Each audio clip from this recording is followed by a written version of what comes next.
My name is Michael Ventrella. I served with the 34th Infantry Division, B Company, 1st Battalion in World War II. Well, there's not much to tell.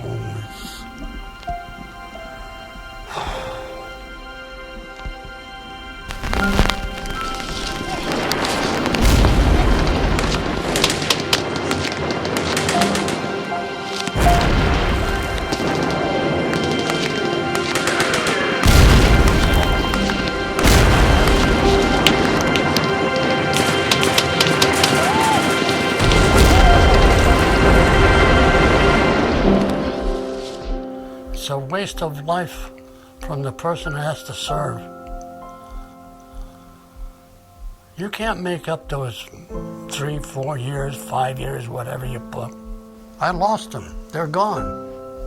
And then you don't even know what good you did or what bad.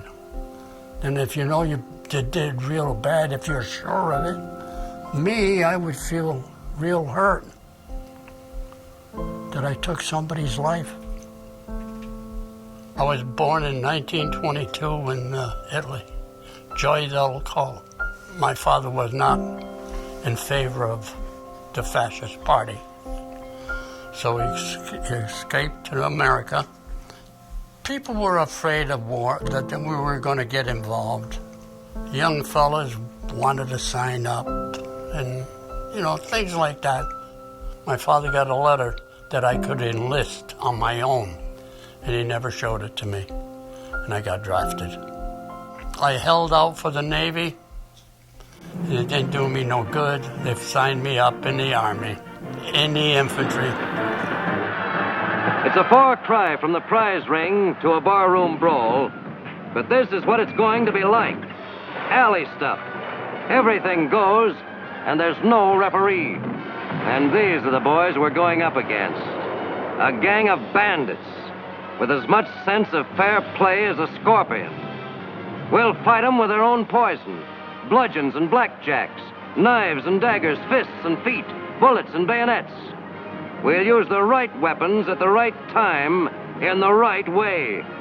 We'll hit them above the belt and below the belt. We didn't ask for this war, but we know how to fight it and win it.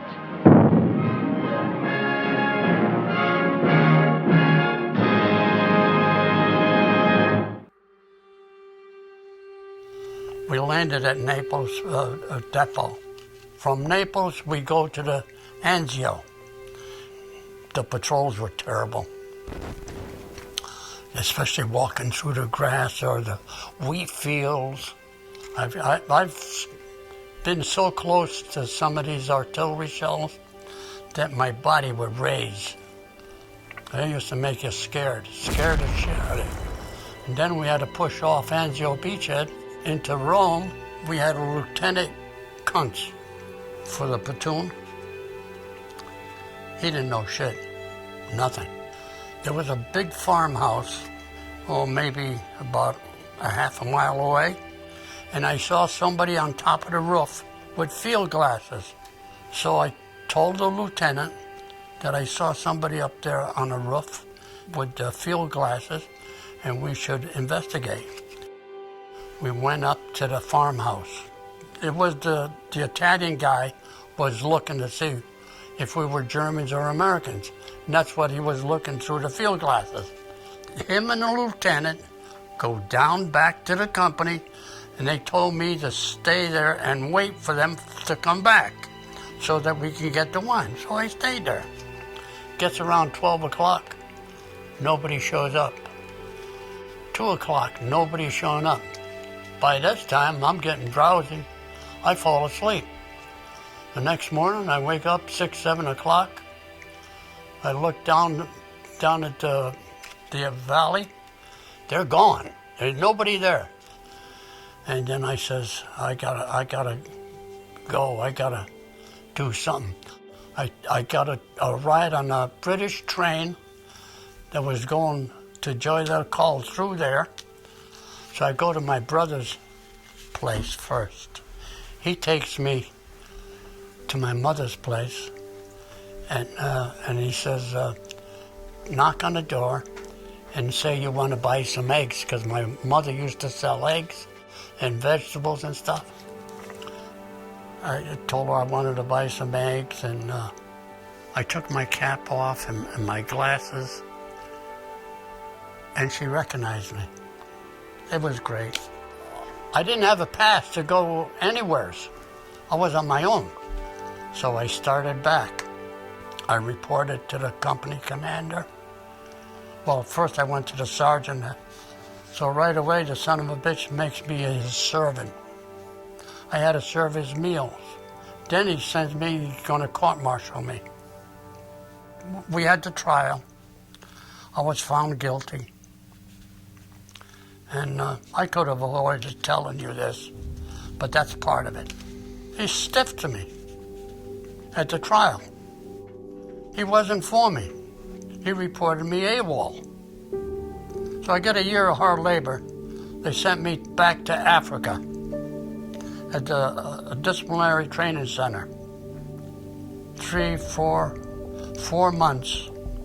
All we do is drill all day. We had a lieutenant who was a bastard. If he found one mistake, he would punish the whole company. There was guys that murdered, shot civilians. There was all kinds of guys there. Rape. They shipped me out to the 88th. Then I went to another one, the 91st Infantry Division. By then the war was over. I did occupation duty up in Trieste. And that was a good deal. He's not even a man, you know. You're fighting kids. All they know is to kill. We used to get kids that were 15 years old, German boys. You know, I saw too many of the fellas that were in the unit that didn't make it. And I still see them the way I saw them when they were expired. I can see the expression when they talk to me, and like the sergeant when he caught it in the side. It's human life that you're playing with. Youth that don't even know anything. It's not right. For a person to really enjoy fighting somebody else to kill them, you got to be off your rocker. Every person that's born has got a right to live. They should abolish wars. And I think maybe we're on the verge of it. But I'm afraid. I'm still afraid. Somebody's going to get nasty sooner or later. But I won't be here. I'll be gone.